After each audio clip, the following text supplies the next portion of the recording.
Islamic point channel کو subscribe کریں اور بیل آئیکن پہ کلک کریں ویڈیو سب سے پہلے دیکھنے کے لیے۔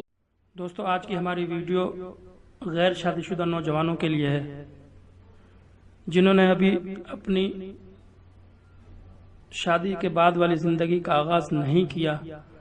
ان سے چند گزارشات ہیں کہ وہ کس قسم کی خصلتوں والی عورت سے شادی نہ کریں بلکہ ان سے اجتناب کریں تاکہ آنے والے وقت میں آپ کی زندگی برباد ہونے سے بچ سکے، کیونکہ شادی ایک دن کا کھیل نہیں بلکہ ساری زندگی کا معاملہ ہے۔ اگر آپ کا ساتھی اچھا ہوگا تو آپ کی زندگی بہت ہی اچھی گزرے گی۔ اگر آپ کا ساتھی آپ کی بات نہیں سنتا تو آگے ذرا سوچیں کہ آپ کی زندگی مستقل بلکہ ساری زندگی آپ کی کس طریقے سے گزرے گی۔ لہذا اپنا فیصلہ خود سوچ سمجھ کر کریں۔ ایک بات ہمیشہ یاد رکھیں کہ کبھی بھی عورت کی خوبصورتی پر شادی نہ کریں بلکہ ایسی عورت سے کریں جو آپ کو ساری زندگی پیار دے سکے، اچھے اخلاق والی ہو۔ وہ کہتے ہیں نا کہ ایک کامیاب مرد کے پیچھے ایک عورت کا ہاتھ ہوتا ہے۔ تو اب یہ چیز آپ کو خود ہی دیکھنی ہے کہ کامیاب عورت کس طرح کے مزاج کی، کس طرح کے اخلاق والی عورت کامیاب ہو سکتی ہے۔ تو آئیے دیکھتے ہیں کسی عقل مند نے کیا خوب ہی نشانیاں بتلائیں کہ 6 قسم کی عورت سے کبھی نکاح مت کرنا۔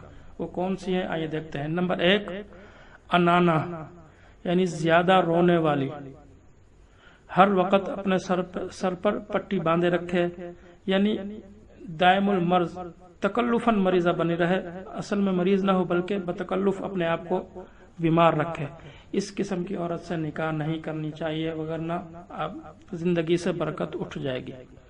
نمبر 2، حنانا، یہ وہ عورت ہے جو اپنے پہلے شوہر پر یا اپنی اولاد پر جو پہلے شوہر سے فریفتہ رہے، یعنی کچھ ایسی عورتیں ہوتی ہیں جو شادی کے بعد بھی دوسرے مردوں پر نظر رکھتی ہیں اور اپنے برے کاموں سے باز نہیں آتی، حالانکہ شادی کے بعد اسے ایسا ہرگز نہیں کرنا چاہیے۔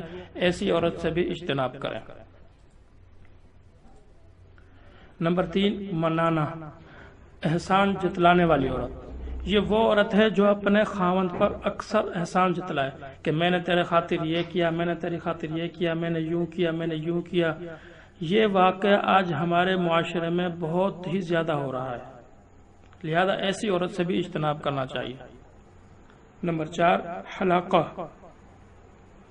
حلاقہ ایسی عورت کو کہتے ہیں جو خاوند کو خریداری پر تنگ کرے، ہر طرف نظریں اٹھانے والی ہو، ہر چیز پر نظر ڈالتی رہتی ہو، اس کی خواہش، جو چیز دیکھے اس کی خواہش کرے، جو ذہن میں آئے اس کی اپنے خاوند سے فرمائش کر دے، یعنی تنگ حالات میں بھی اپنی خواہشات پر قابو نہ رکھے۔ اس قسم کی عورتوں سے بھی اجتناب کرنا چاہیے۔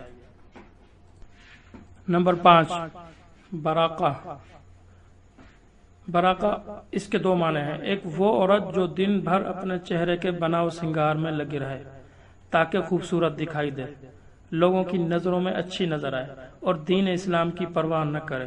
اور دوسرا مطلب یہ ہے کہ وہ عورت جو کھانے پر روٹھے اور اکیلے ہی کھائے، ہر چیز میں اپنا حصہ جدا کرے، الگ کرے، اس قسم کی عورت سے بھی اجتناب کرنا چاہیے۔ نمبر 6، شداقہ، منہ پھٹ، بکواس کرنے والی اور کام نہ کرنے والی، یہ وہ عورت ہے جو ہر وقت بکتی رہتی ہو، چھوٹی چھوٹی بات پر لڑنا جھگڑنا شروع کر دیا۔ دوسرا یہ ہے کہ گھر کے کاموں میں نفرت کرتی ہو، نہ کھانا بناتی ہو، نہ گھر کا کوئی کام کرتی ہو، بالکل فارغ رہنا پسند کرتی ہو، اپنی مرضی سے زندگی گزارنا چاہتی ہو۔ اس طرح کی عورت سے بھی نکاح کرنے سے اجتناب کرنا چاہیے۔ دوستو، آج کی ہماری ویڈیو